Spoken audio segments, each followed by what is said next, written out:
Okay. Recording, excellent.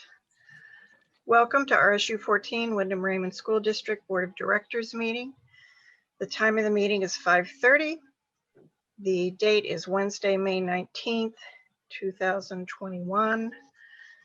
Before we begin, I just wanted to mention that you've likely noticed that our chair is not with us, and she's not been able to join us due to health concerns. I know we all look forward to the day when she can return to us. And in the meantime, we wish her our very best. So, may I have a roll call, please? Kate Bricks, Present. Jenny Butler,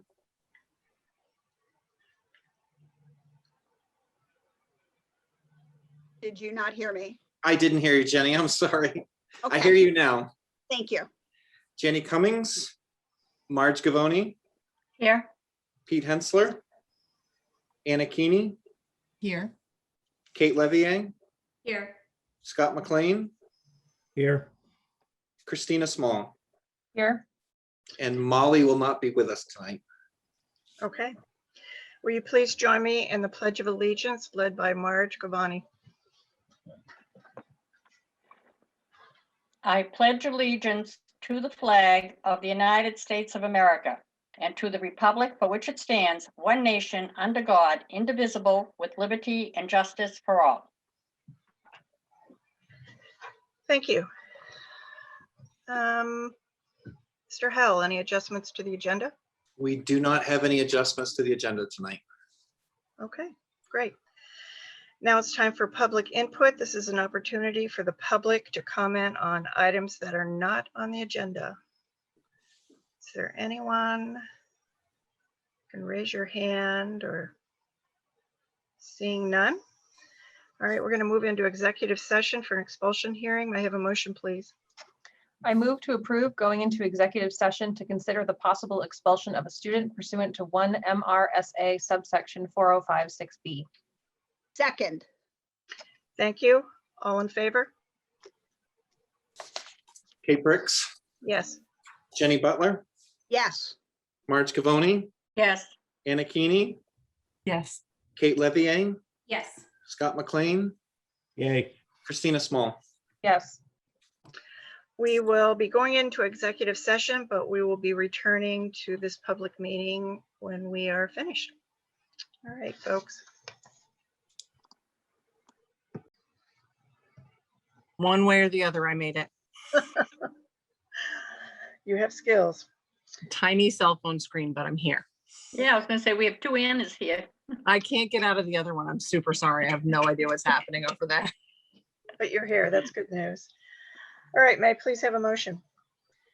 I move to authorize Superintendent Howell to execute a student expulsion agreement and expel a student from the school pursuant to 20A MRSA section 1001-9 on the grounds that such expulsion is necessary for the peace and usefulness of the schools, and to direct the superintendent to provide the student's parents written notice of this action as required by law. Second. All in favor? Kate Bricks, Yes. Jenny Butler, Yes. Marge Gavoni, Yes. Anna Keeney, Yes. Kate Levier, Yes. Scott McLean, Yay. Christina Small. Yes. Thank you all very much.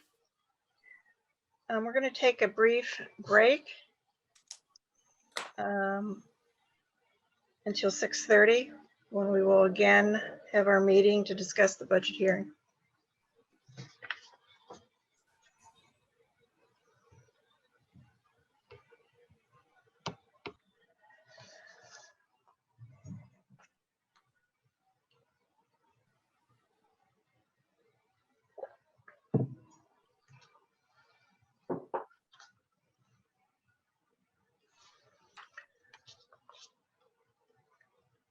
We're waiting a few minutes. Our public budget hearing is scheduled for 6:30, and we're just giving folks time to tune in if they'd like to.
pause one more minute and then we'll proceed.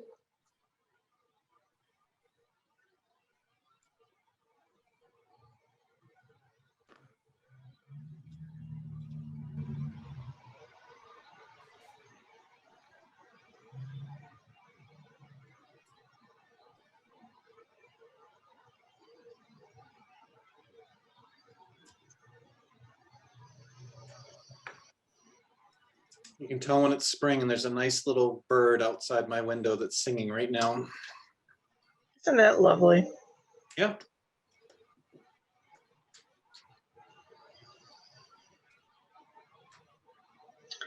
All right, folks, I think we'll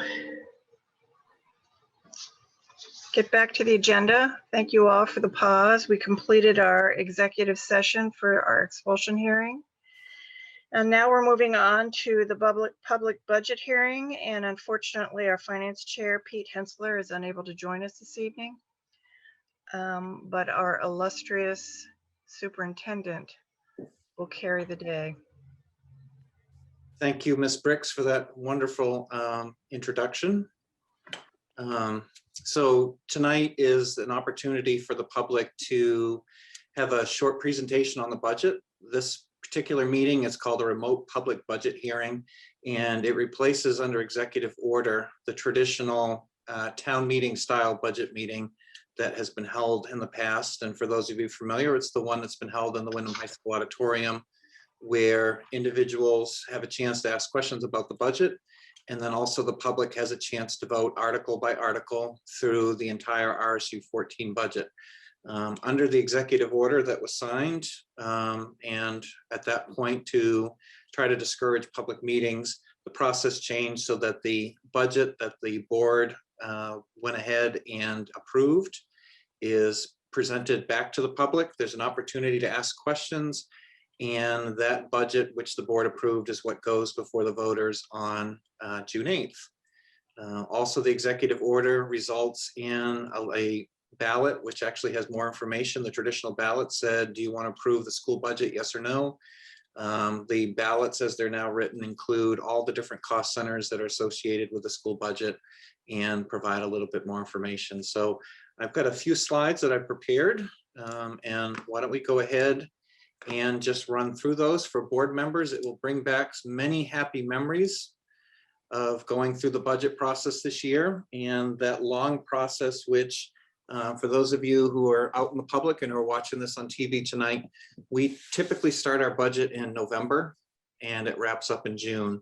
And as I've shared with the public and the board in the past, the budget's important because it's our #1 policy document. Where we spend our money is where we think is important. And I'm happy to report that a majority of our funds actually go directly towards supporting kids in the classroom.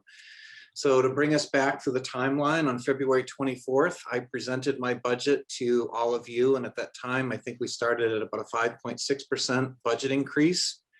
And over time, through March 3rd, 10th, 17th, and 24th, you had a chance to hear from directors and walk through the budget. Through that time, we were continuing to examine areas of the budget, and we were starting to whittle down areas and look at our overall spending. Back on March 31st, there was another opportunity for public comment on the budget and for board deliberation. And happy to report that back on April 7th, the board approved budget version 5. And that was a 2.86% increase in the budget at that time. Tonight, which is May 19th, is our remote public budget hearing. And on June 8th, the public budget referendum will take place. Just also something so people know behind the scenes, our ballots were sent to the town clerks in early to mid-April. And that was so that absentee ballot processes can take place. And I believe that both clerks now have those ballots, and that voting is actually started or will be starting soon for our school referendum budget. So there's our overall budget, $52,233,221.56. It's up $1.4 million from last year. It's that 2.86% increase that we talked about. And something that was a little different from budgets of past is this was a pretty slimmed down budget. There are not many additional things that were added within the budget over time. So at Wyndham Middle School, we had actually the reduction of a teacher, and that was due directly to enrollment decreases. For Wyndham Primary School, and this is actually Wyndham Primary School, and it will impact Manchester School and Raymond Elementary, the addition of 0.2 of an art teacher, 0.4 of a music teacher, and 0.2 of a physical education teacher. That is to handle an applied arts schedule so that all of our students have access to all of the applied arts as part of the regular curriculum program. Also included the addition of a 0.41 ed tech. We reclassified the nurse at Jordan Small, so now we have a nurse tech there instead of a full nurse. And then, as everyone on the board remembers, the addition of esports program to our athletics program. And so starting this fall, should this budget go through, that esports program will be starting up. This is a little budget history of where the RSU has been over the years. And our last couple budgets, so starting in 1920 and 2021, we're up over 4%. We had that high in 1920 of 5.45%. That year, we had some significant challenges with additional special education costs and programming costs. Additionally, I think we had some transportation costs with bringing in and making sure that we could do all of our specialized programming. And so last year was a 4.6%, and this year is a 2.86%. And so the last time we were at this level was roughly in 1819. So trying this year to keep our budget to the increases that are related to fixed costs and negotiated salaries. Our state subsidy. So the good news this year is that we received an additional $974,000 in state subsidy. Much of this was due to the special education costs, which were added a couple of years ago. Also for board members, this is going to be an important conversation coming up for you in the future. The governor has proposed to the state legislature that the state increase their amount of funding to meet that 55% threshold, which is going to result in some additional subsidy to the district. One of the challenges it's going to be is that I don't know if that vote is actually going to take place prior to the June 8th approval of the budget. In addition, the numbers that were sent on the ballots, because ballots been out now for over a month, don't necessarily match up the amounts raised for local. So the board's going to need to make some decision making for those additional funds. The good news is that funds are heading in the right direction. Instead of receiving a notification that funds are going to be decreased 2 to 3%, and that we're looking to scramble or look at different positions. And so right now, everything as far as those funds are very, very preliminary. I don't have specifics. I can't give you specifics to impact on the mill rate and how it's actually going to impact all of us because it's simply at that proposal level. The good news is that we'll have some additional subsidy, and by statute, you as a board can use that to reduce taxation. You can use that to, in some cases, do some additional purchases or support programs. In addition, you also have the ability to designate it to a specific reserve fund. And then anything that's not designated can actually also go just to fund balance. So as we have more information, as the legislative process, we know the legislature is meeting right now and moving through things. Once we have more definitive answers, I know Pete's not here tonight. I've reached out to the Finance Committee to hopefully connect next week so we can start talking through some of the impact of those additional funds. So how do we spend our funds? If you look, the majority of our funds go to regular instruction and special education. What you do not see here, and it was always one of the traditional areas or articles that would be voting, and I thought it would be important to get this out tonight. I also included in my budget letter. You do not see a percentage here for career and technical education. And that is due directly to a change in main state funding, where funds used to come to the RSU or to local school districts, and they in turn would send a check to the vocational centers or the CTE centers. A couple of years ago, those funds went directly to those centers. However, the law didn't change in how we report on our budget. So we're still required to report out on the article. In fact, the article doesn't even show here for CTE. But yes, we highly value CTE. We think it's important to have students that are participating in those programs.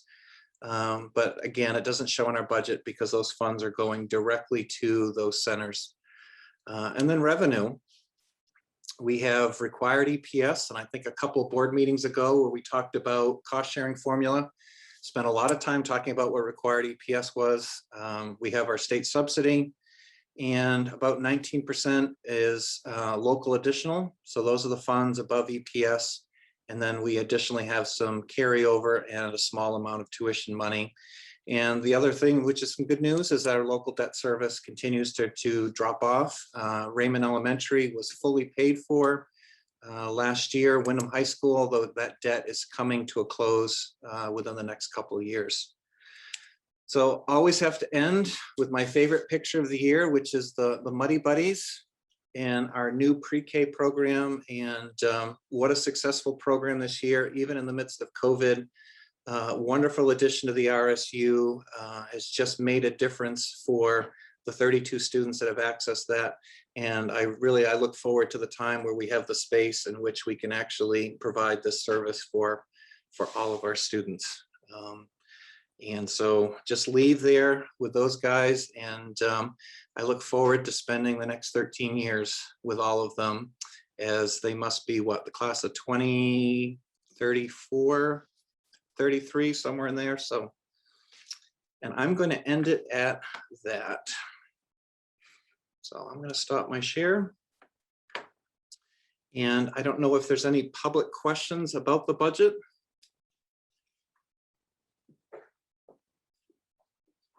Or any questions from board members about the budget.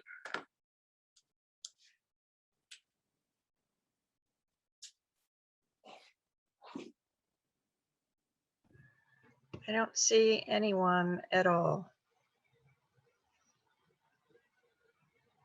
Which must mean you did a superb job explaining it. So bravo. Okay, seeing no questions, we will move on to our next agenda item. Is Isabel here? No. Not yet. So Kate, Isabel and I were scheduled to present at 7 and you're about 20 minutes early. So I don't know if you can bump us down, or I can try to call her and see if she can join early. We can, if there's no objection, we can move down a bit. And then when she joins us, we can hop back on with her. Is that okay? Sure. That works for me. Why don't we move to appointments? May I have a motion, please? I move to approve the following appointments for the 2021-2022 school year. Second. Elizabeth Smith, grade 2 teacher, Wyndham Primary School, bachelor's, second step, salary $42,831.52. It's been moved and seconded. Any public comment or discussion? I'll Seeing none. just share that this is, I believe, a replacement for a retirement. Very good. Thank you. Anyone else? All in favor? Kate Bricks, Yes. Jenny Butler, Marge Cavoni, Yes. Anna Keeney, Yes. Kate Levier, Yes. Scott McLean, Yay. Christina Small. Yes. Thank you. Next up, we're going to have a motion for the amended 2021-22 district calendar. I move to accept the recommendation of the superintendent regarding the amended calendar as presented at this meeting. Second. Thank you. Mr. Howell, would you like to clarify? I will gladly. I know you clarify. don't really want to, but would you? I will gladly clarify, and I would say this is, I think, one of my most embarrassing moments of this year. We had a school calendar which had been vetted by multiple individuals, had gone through a meet and consult, and had many eyes. And everyone neglected to see in that calendar that January only had 27 days. And so by changing that, it actually changes the end of the school year by a couple of days, which I'm sure that our students will not be upset with. But I think just go back here to the calendar for next year. It changes the last day of school from June 14th to June 10. So our apologies. Multiple people looked at that calendar and no one picked up the fact that we missed those days in January. So I'm sure it'll be a while before we live that one down. But the good news is we get out earlier, right? Any public comment on the calendar? Any board discussion? All those in favor? Kate Bricks, Yes. Jenny Butler, yes, Marge Gavoni, Yes. Anna Keeney, Yes. Kate Levier, Yes. Scott McLean, Yay. Christina Small. Yes. Thank you. Report of the secretary, please. I move to approve the minutes of the May 5th, 2021 meeting. Second. Thank you. Any public comment? Board discussion? All those in favor? Kate Bricks, Yes.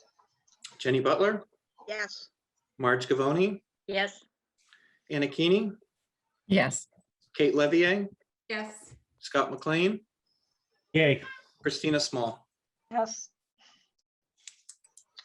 Let's move on to, we're moving rather rapidly. I hope she'll tune in. Okay, So Kate, I texted Isabel. excellent. Thank you. I texted her. Committee reports. Pete isn't here, but I don't know if there's anything to discuss about finance. We haven't met yet. Yep, just finance will be, Pete was going to reach out and try to set up a time next week so that we can talk about the governor's proposed additional funds for the RSU, and then so that finance can make a recommendation to the full board on how to proceed with those funds once we see them. Thank you. Facilities? We haven't met since the last meeting.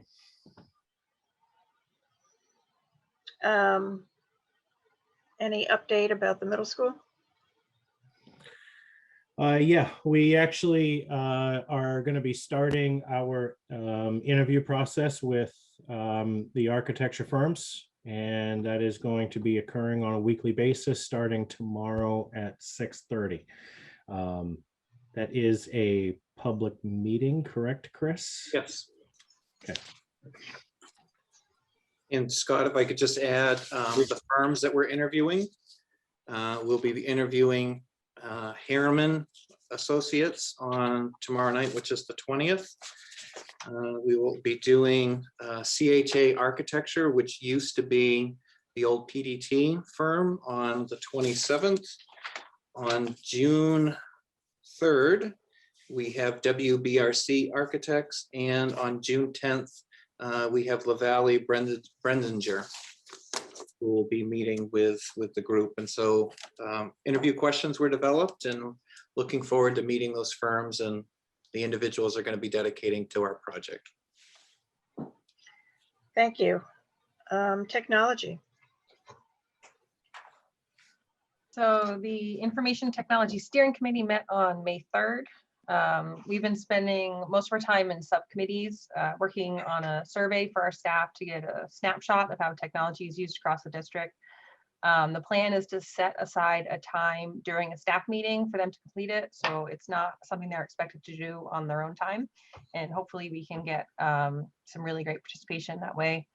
The idea is that we can use that as a starting point to evaluate like how we're using technology in the district, make sure that we're making the best use of our resources, that we're supporting the curriculum and goals, and kind of creating this district-wide plan for technology use. And we meet again on June 7th to regroup as a whole committee and work on next steps. Did I miss anything, Christine? Very well. Thank you. Policy has not met, and I don't have anything to report about that. I noticed that Isabel Ekman has joined us. Hello, welcome.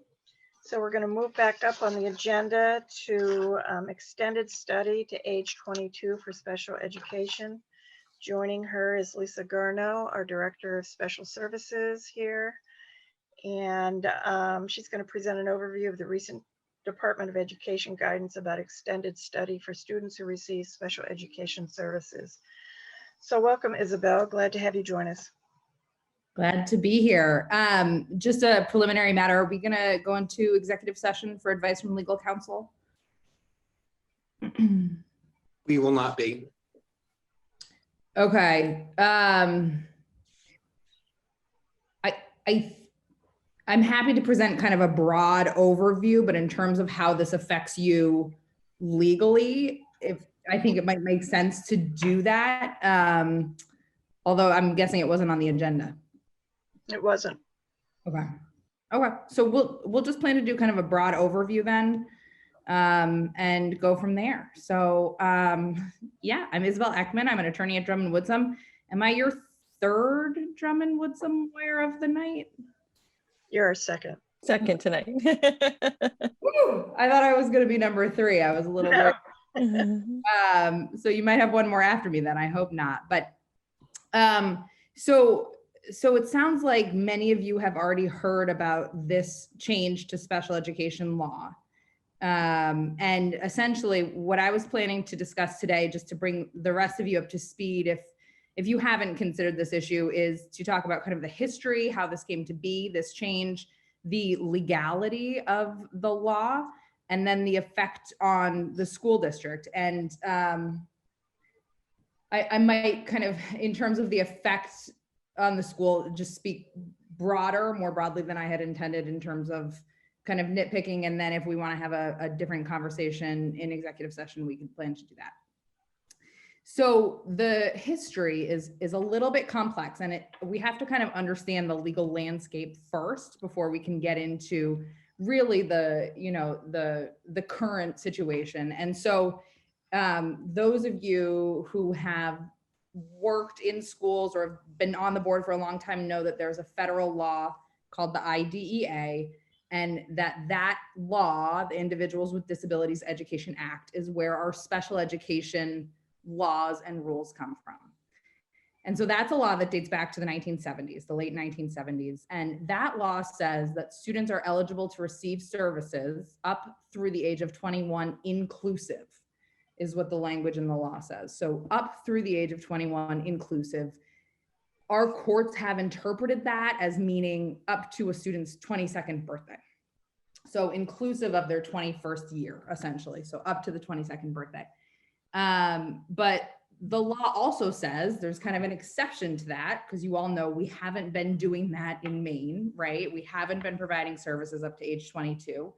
So you all know that there's an exception that we have applied in Maine. And what the exception to the law says is that for students who are between 18 and 22, their 22nd birthday, you don't have to provide a FAPE to those students so long as that's your policy and practice in the state. So if you have a policy or practice in your state that you end access to public education at 20, then you only have to provide special education up to 20. If you have a policy or practice that you end public education at 21, you only have to provide special education up to 21.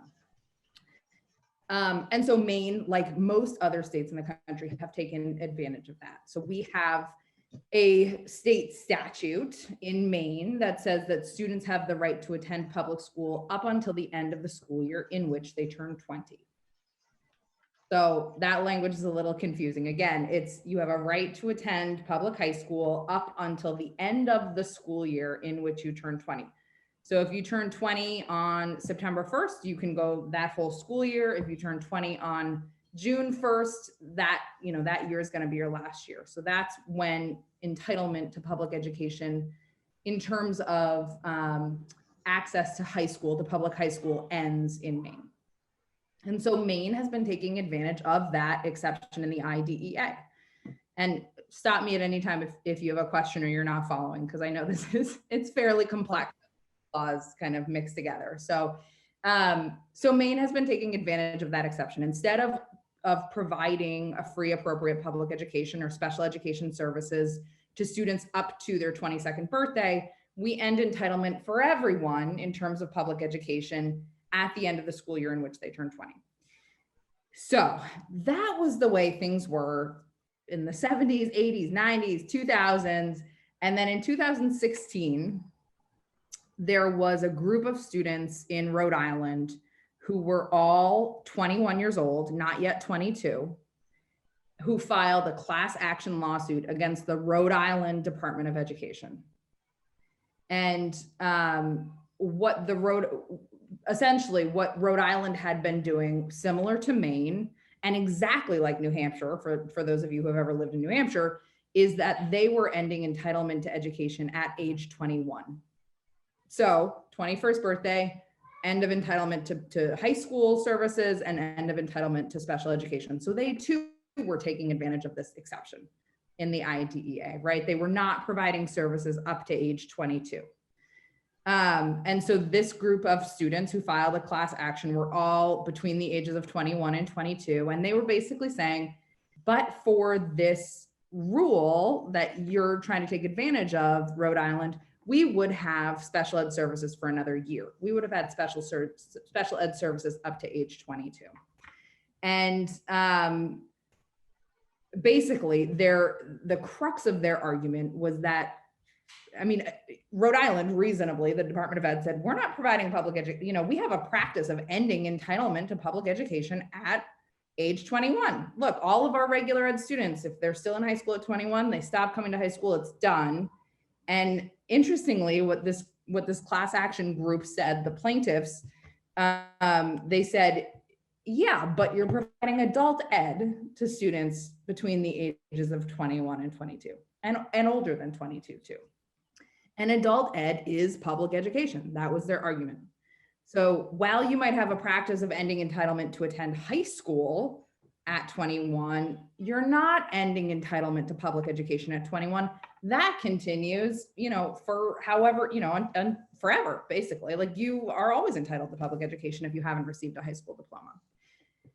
And that's public education. And so you cannot take advantage of this exception in the IDEA that says that you have to provide services to age 22 unless you end public education services earlier than age 22. Still following? Okay, I'm impressed. And the district court in Rhode Island, which is kind of the lower federal court in Rhode Island, said, no, that's not public education. Adult ed services are different. You can, the DOE can take advantage of that exception. The state can take advantage of that exception, and they can end entitlement at 21. But the First Circuit Court of Appeals, which governs our state, as well as Rhode Island and New Hampshire and Massachusetts and Puerto Rico and Connecticut, and I think that's it. The First Circuit said, no, adult ed is public education. And they essentially looked at three characteristics as defining public education. The first was, is the program publicly funded? The adult ed program in Rhode Island was and is, and by the way, so is ours. Is it under the public administration or oversight? Yes, in Rhode Island, and yes, in Maine. And is it associated with the completion of secondary school? So in other words, are these students working to kind of a high school diploma, or are they, they're not working on college credits, right? These are people who haven't achieved a high school diploma. And so this First Circuit looked at those three characteristics. They said adult ed is public ed. And so again, you're offering public education to people over the age of 21. You're offering public ed, to everyone. And so you can't take advantage of that exception to the federal rule. You have to follow the federal rule, which is up to the 22nd birthday. Rhode Island they did what they call an en banc appeal. So they appealed they asked the whole First Circuit to come together and look at this. So initially it was just one judge, and then they had three judges look at it, and 2-to-1 ruling, those judges agreed that yes, adult ed is public education. And so we can't take advantage of that exception to the IDEA. And so that was 2018, that ruling came out. No one appealed to the US Supreme Court, by the way, which, who knows if they would have taken the case. It's hard to know what the Supreme Court's going to do ever, but so that was just kind of the end of that case. Again, it was in Rhode Island. It was only applied to Rhode Island. It was never applied to Maine or New Hampshire or, Puerto Rico or any of the other First Circuit states, but it is precedential, meaning our courts have to follow that law. So that was 2018. And then it was kind of quiet for a couple of years. And Lisa knows we did a lot of talking about it amongst our directors and a lot of kind of wondering how it was going to affect Maine. But it didn't. It really didn't for a couple of years, and it was quiet. We never heard about it. We were all surprised that Disability Rights Center hadn't sued, one school district or maybe more than one and said, hey, this is illegal, but they didn't. And then kind of out of the blue, January 21st, 2021, I get a call from the Attorney General who represents the DOE, and she says, I just want to let you know, we're about to release guidance changing the age of eligibility for special education from end of the school year in which you turn 20, which is the state law, to 22. And that's what they did. They released guidance that same day. That was January of this past January. And they said immediately under this guidance, we are expanding the age of eligibility for special ed students up to age 22. And we found out later that essentially what had happened is that this was part of a settlement agreement with Disability Rights Center. And Disability Rights Center had sued the Department of Ed, basically claiming KL should be applied to Maine. And the DOE, our DOE kind of saw the writing on the wall and said, we expect we would lose, and we don't want to incur fees and costs and time to go through that process. If we think, our adult ed is so similar to Rhode Island's, we think our courts would apply KL in the same way they did in Rhode Island to Maine. And so they came up with this settlement agreement with Disability Rights Center to essentially say, we are going to, we're going to issue this guidance letter to all of the schools saying we're changing the age of eligibility to 22. The interesting thing about all of this, I think, is that it's not legally binding. It's very clear to me and to the rest of the lawyers at my firm and to the DOE, although they haven't publicly said this, that you can't change law through administrative guidance. So you guys are elected officials, and you know that only elected officials can change law. So that's why we have a legislature. The legislative process is important. We have that process for a reason. Those are the folks who can make rules and statutes. Of course, the Department of Education can issue regulations, which they often do, like our Maine Unified Special Education regulations. But those regulations, even those regulations, have to be blessed by the legislature. They have to get a vote in the legislature before they can become enacted. So, we're kind of in this weird spot, really, where we don't have any legally binding authority saying that we have to expand eligibility up to 22. But for a whole host of reasons, most of the schools in Maine seem to be complying with that guidance and expanding eligibility up to 22. So that's really where we are. I see, and I'll just kind of speak generally, I see schools as having two choices. One is to follow the law the way it's currently written, which again is under statute and under regulation, that eligibility ends at the end of the school year in which the student turns 20. That will inevitably end in a lawsuit, which has pros and cons that we can get into in a different time if you're interested. The other option is to, comply with this guidance, which again is not legally binding. You cannot, the commissioner cannot make law, especially when it circumvents written statutes that we have by issuing a guidance letter. But, you could follow that guidance and probably avoid a lawsuit and maybe avoid some bad press. And yeah, I mean, that's it. It's a little confusing at this point, but that's where we are. I think, in terms of changes to RSU 14, you're going to be looking at some budgetary changes and some staffing changes, because we will need to educate this, this group of students essentially for, it could be another 2 years, depending on when their birthday is. Any questions for me or for Lisa? I think, Kate, I would just add too I appreciate with Isabel here. So a couple of things that Isabel touched on is, so we have already had requests from some of our parents of students who would have aged out to have the IEP team consider whether they could stay for what would be either 1 year or 2 more years in some cases.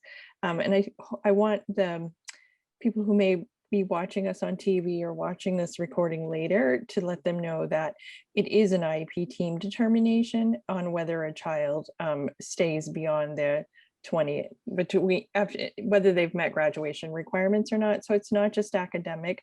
We also look at their functional needs and their post-secondary transition plans. But again, it is an IEP team determination to extend, just as it would be now to extend a student to their 5th year or 6th year.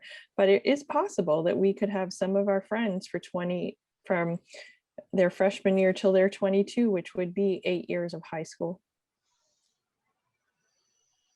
We do think, just for what it's worth, that this is a very small group that would be affected by this change. Most of your special ed students are going to proceed and graduate in 4 years, just like they do now. But there is this group of fairly high needs students who I think will be affected by this change. And I know Kate and Scott both had questions. I saw hands go up.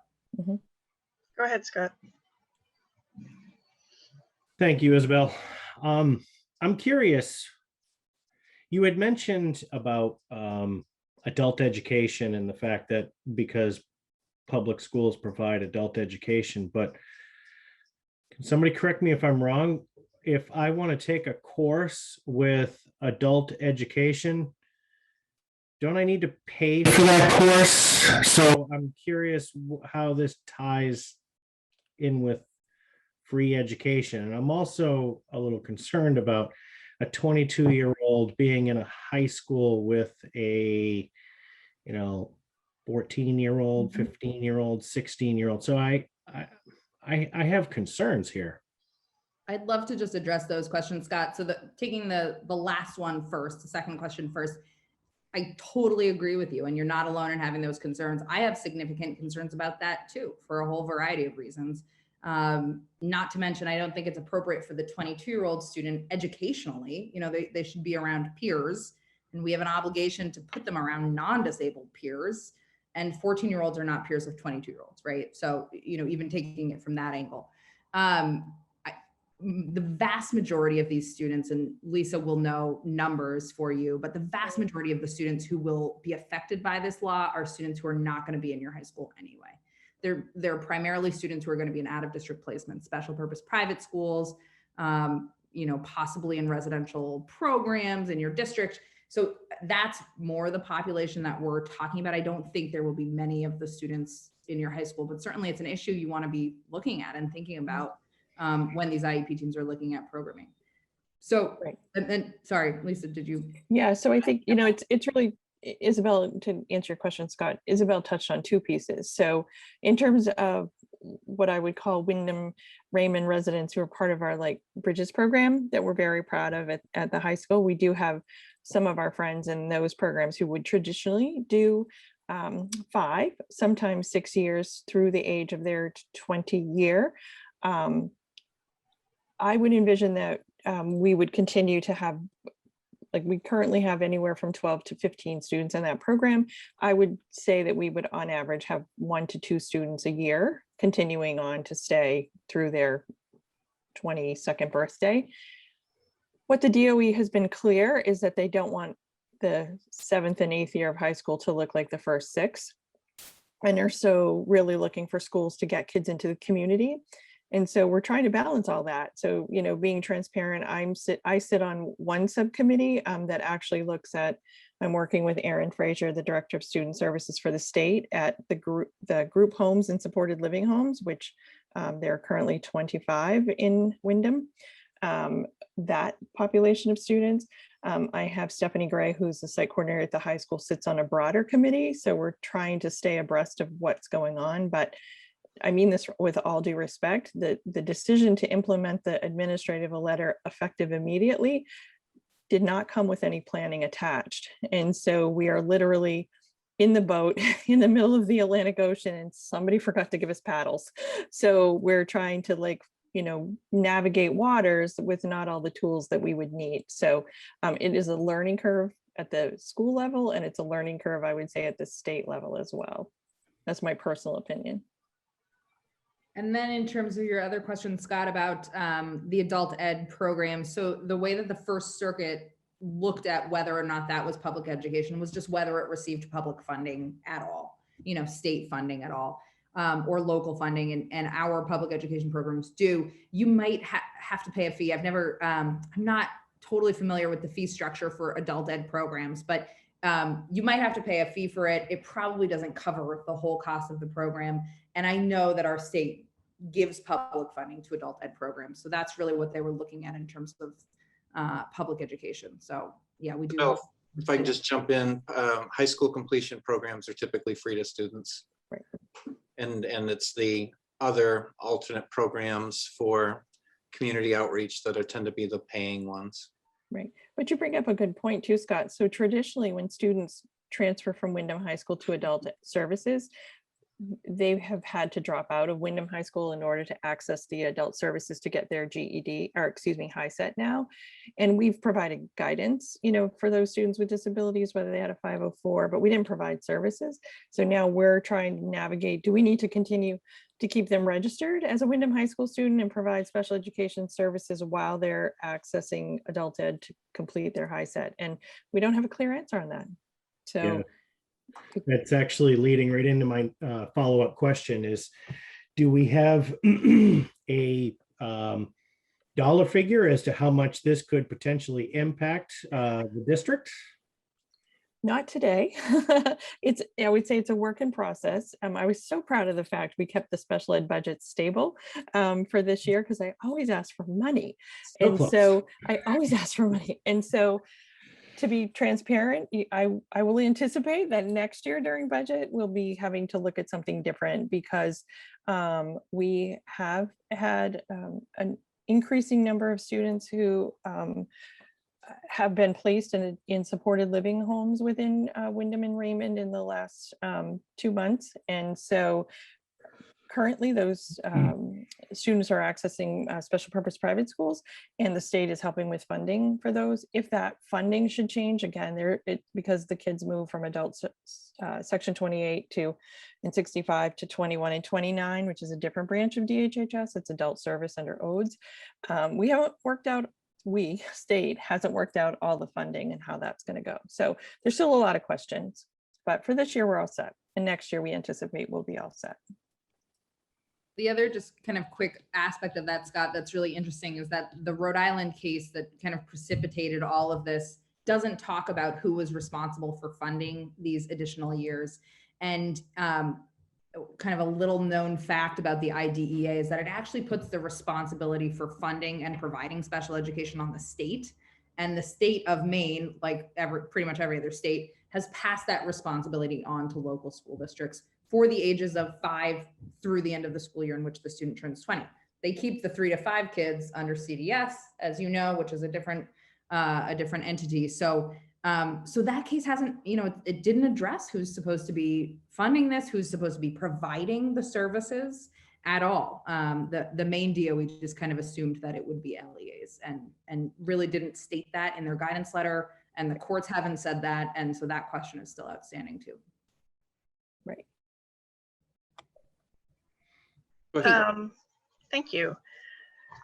As you're probably familiar with our graduation policy on page 404, it says extended study, which spells out, and the policy committee has met and had some discussions about this change. It sounds pretty muddled to me in many ways, but that being said, I want to do the right thing. And I guess I'm not clear whether your advice is to have an executive session to have a more in-depth discussion, or if tonight you are going to give us a recommendation on how to proceed. I guess I would leave the discussion, whether or not you feel like you need some more discussion about this, up to you folks. And, really, I think the issue for you is if you have questions about how this will be implemented, this change, or whether it will be implemented in your district, that's something I think we should discuss in executive session. In terms of giving a recommendation, I would prefer to give advice in an executive session for you so that it's confidential and that our attorney-client privilege is protected. I have changes to your policy. I'm assuming you're talking about IKF, that graduation policy. I've reviewed your policy. I have some changes that I have proposed in my draft here. I'm happy to send those to Chris or Christine or your policy committee chair or you, whoever wants to have those changes. Which I've tracked in this document. So if you want to move right to committee, that's fine too. We can do that. Lisa, how would you be most comfortable proceeding? I could go either way, Kate, but my thing is, I think I understand it as clear as it's like drinking chocolate milk, right? You can't really see the other side, but you kind of know what's in it. Like I kind of know what's in it, but I'm not sure exactly, of all the details. If the board has questions and I like Isabel could give you some very specific information, but it would not identify students, but I would prefer to do that in executive session and not in a public forum. So if the board would like to do a workshop or something like that, I'm happy to do that. I think Isabel's touched on, there are two ways the district could go. Right now, we're choosing to support students, but again, because this isn't technically a law yet, we're doing it based on the guidance from DOE. I guess part of me, I'm talking out loud now, but you've mentioned that you've had some outreach from parents who are aware of this. Mm-hmm. This is me talking as policy chair, number one, and number two, I'd like to see some consistency so that we know what we're doing moving forward. It's just not, well, somebody heard. Mm-hmm. That doesn't make me feel good. Well, I heard it, but then another parent didn't hear it. That doesn't seem the way we operate, actually. So I'm going to suggest that we have an executive session. It sounds like there might be some questions that would be more appropriate in that venue. Unless, Lisa, you're comfortable putting it in the hands of the policy committee with Isabel's verbiage for changes to the policy. And I mean, ultimately it's our decision, so. Right. Yeah, and we can go either way, Kate. I think that usually when I come to you, you've known me well enough over the last few years. I'm very confident in my decisions because I base them on fact and I have all the details to support my recommendations for you. And this still feels gray to me. There's still a lot. We've been trying to get questions answered from the Department of Education since January, and we have not had many of them answered. And so, again, I want to be consistent, and we are right now for our Wyndham High School students that are, have been with us for a long time, we have less than a handful of students who this would impact. And so regardless, the past practice has been when our students are staying for more years beyond their 4, that, and feel free to jump in, Chris, but they are given the option, they can march with their class that would have been their cohort. And then they do that, and then they stay on with us and finish out their schooling to get their meet their graduation requirements and their functional goals and stuff on their IEP, whether that's a 5th year or 6th year, and then they get their diploma when they leave us before they turn 20.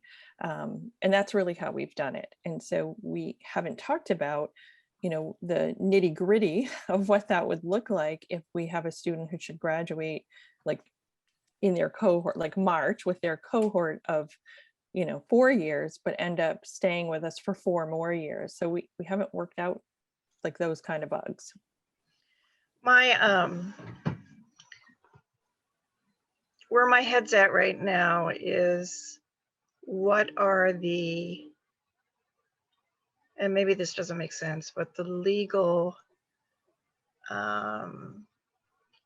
problems we might incur if what you say is true, a couple of parents or however many are aware of this and we're accommodating them, but others are not aware of this and we're not, well, maybe you can answer this question. Are we telling folks then?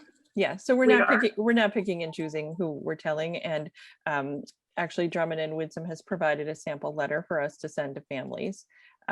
We haven't done that yet, but we will be doing that. So we're being transparent that this is an option. But again, it's not for all students with IEPs at the high school level. If they've met both their academic requirements for graduation and the functional goals on their IEP, then the IEP team can't in good conscience recommend additional schooling. Aside from Wyndham and Raymond students, part of what the feeling in my arena of professionals is that adult services is lagging. And so they've pushed the can down the road for 2 years and put that responsibility on schools.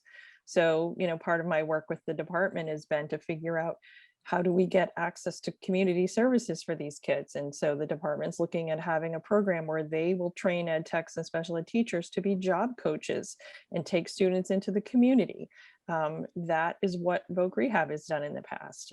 So to Scott's point, you know, what's the cost to the district? I don't know yet, Scott, because I don't know, you know, I don't have enough information to base that on. So in terms of notification, Kate, we're very transparent about it.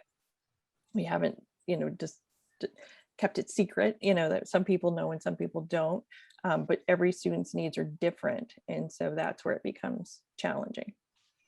Kate, if I can make a suggestion, I think it would be great if we could have Isabel come to an executive session at the next meeting, have policy take a look at the changes that are suggested and have her come and just walk through after policy's had a chance to look at what are the ramifications of each, which would still allow us time to do official notification at the end of the school year, approaching the end of the school year for families. Because I agree with you, Kate. I think anyone who's eligible, we need to be out and clear on that.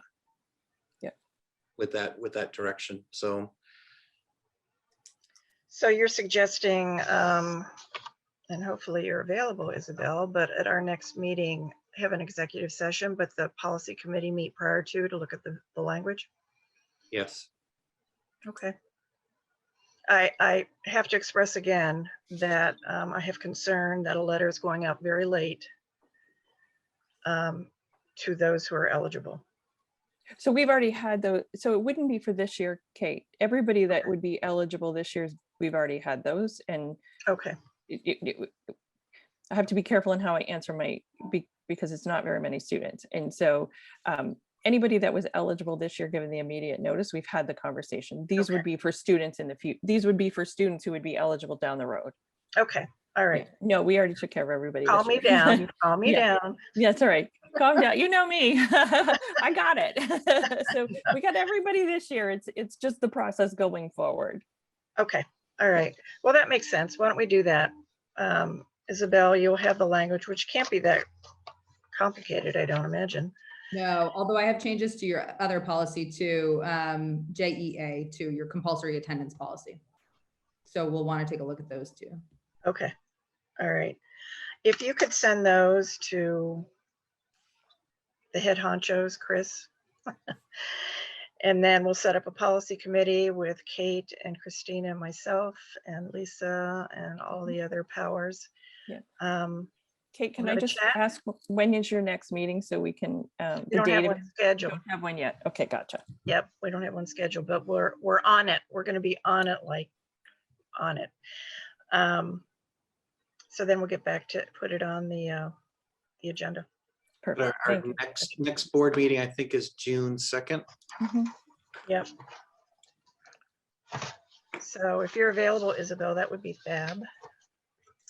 I will put it on my calendar now. I Okay, assume it's another evening meeting. that'd be great. Thank you. And then in the meantime, we'll, the policy committee will set up a date. I'll let you know. Right. Very helpful, Great. Isabel. This has been looming on the committee's mind for quite a bit. So I appreciate your expertise in helping us wade through these interesting waters. Well, my pleasure always, and I will see you in June. Okay, thanks so much. All right. Thank you for having us, Kate. Thank you very much, Lisa. All right, for those of you who have hopped on maybe late, we've been skipping around, not our typical order here. We've done extended study, we've done appointments, we've done amended calendar, we've done report of the secretary, we've done committee reports, and now we are on to superintendent's report. So Mr. Howell. Sure. So a couple things to share with the board tonight. So first of all, our first COVID-19 vaccination clinic for students 12 and up will take place this Thursday and Friday. We had a little over 200 high school and middle school students who have turned in paperwork and are going to be participating in this opportunity.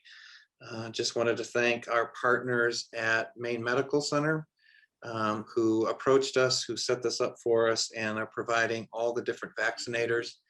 And for board members, so that you can get a picture in your mind, I think we have either 3 or 4, might even be as many as 5 vaccinators who will be at Wyndham High School. They will be taking care of Wyndham Middle School students and Wyndham High School students.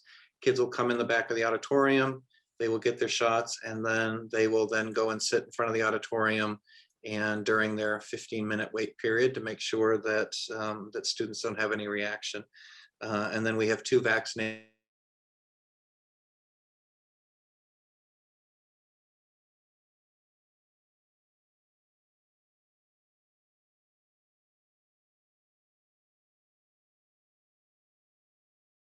kids. So Oh, we're not doing that with our students. That's not how they're ending their school year, but it's pretty close to the end for those that are going to go ahead and do that. Also want to share with the board, and we'll have an update letter that will be going out to the community this Friday, but we've had some changes to the standard operating procedure for schools operating in COVID. One of which was the major ones for us, which is outdoor masking. Previously, it was mask everywhere all the time.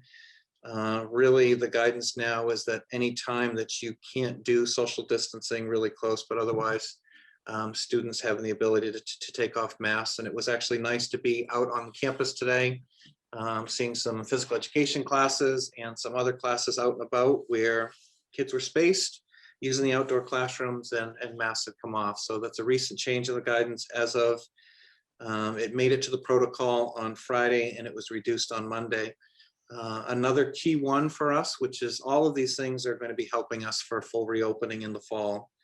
Another piece being teacher spacing, the traditional 6 feet between teachers and even bus drivers and kids. That was then removed out of the guidance. So again, moving to that 3-foot recommendation.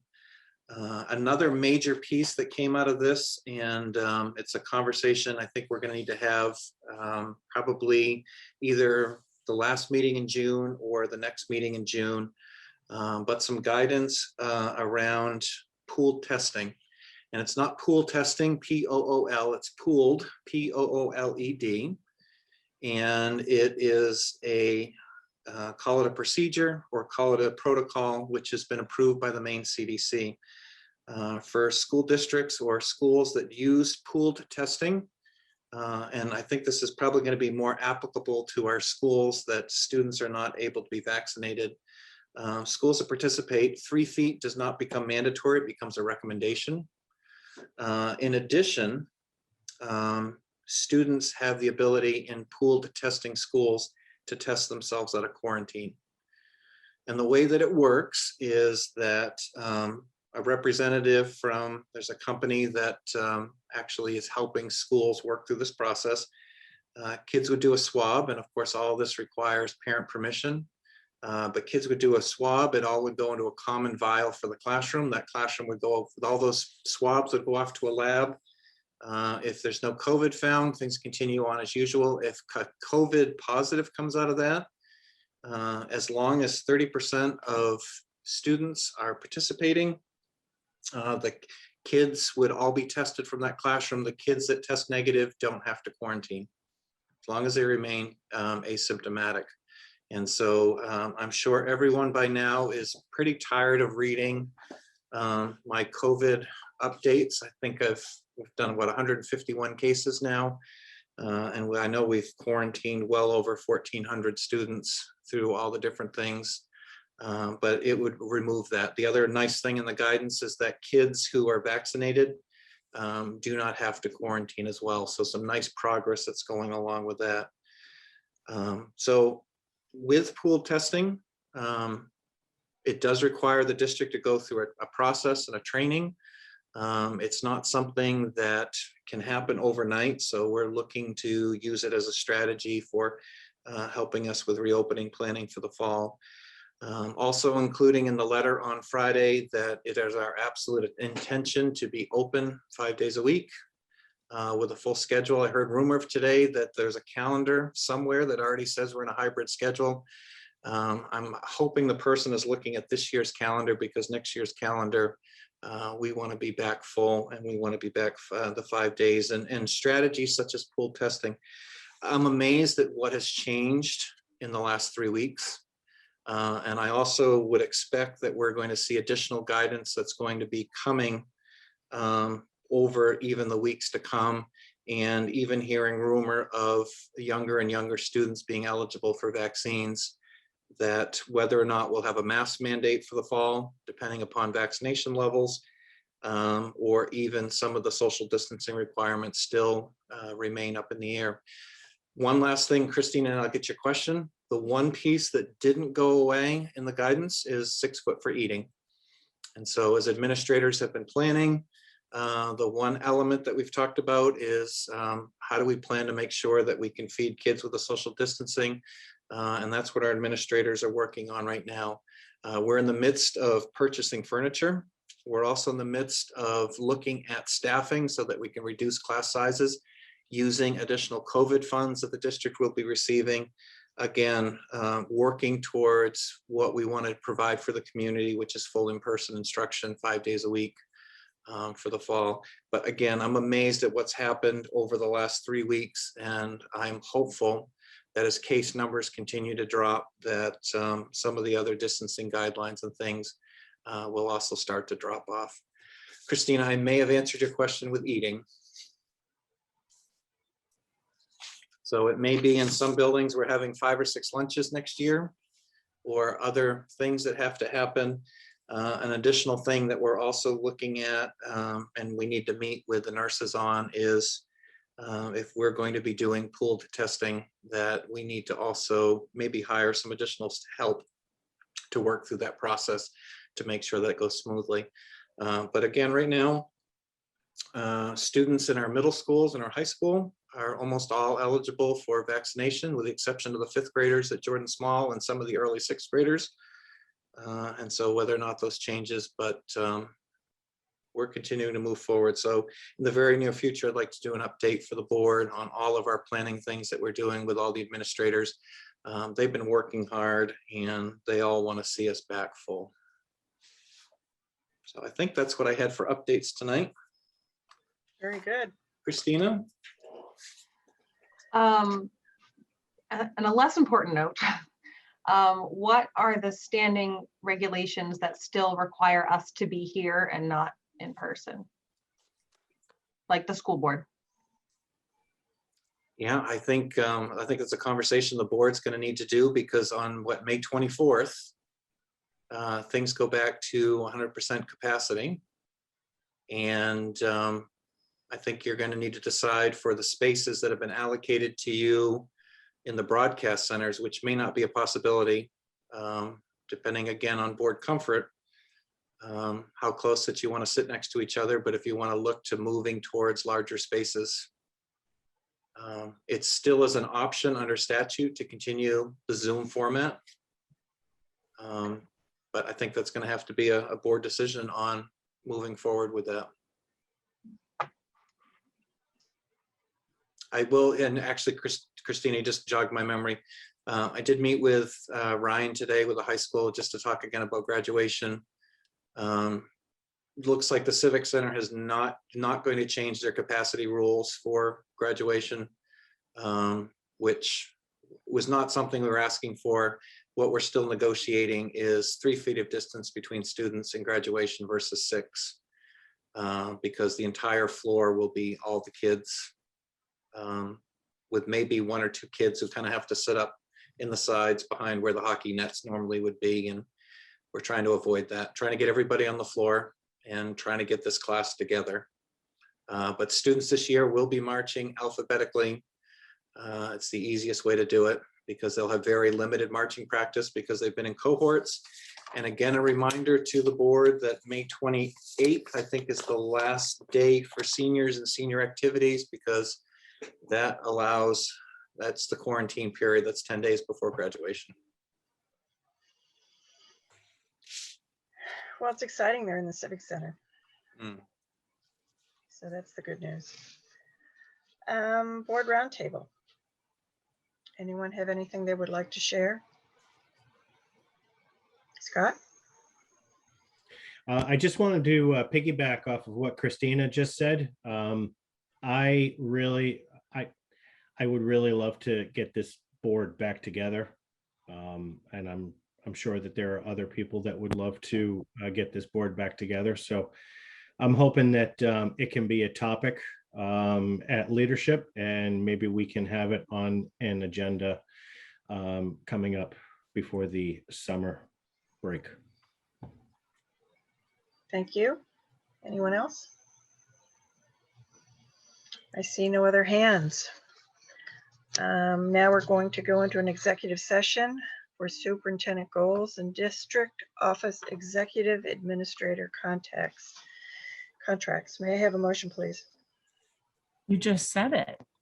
No, I'm going to make you. I know. I move to enter into executive session to discuss superintendent's evaluation and to discuss district office executive administrator contracts for ensuing contract years pursuant to 1 MRSA subsection 405 6A and not return to regular meeting. Second. Thank you. All in favor? Kate Bricks, Yes. Jenny Butler, Yes. Marge Gavoni, Yes. Anna Keeney, Yes. Kate Levier, Yes. Scott McLean, Yay. Christina Small. Yes. Thank you, everyone, for joining us this evening. If board members would hop onto the other link, we'll go into executive session. Good night.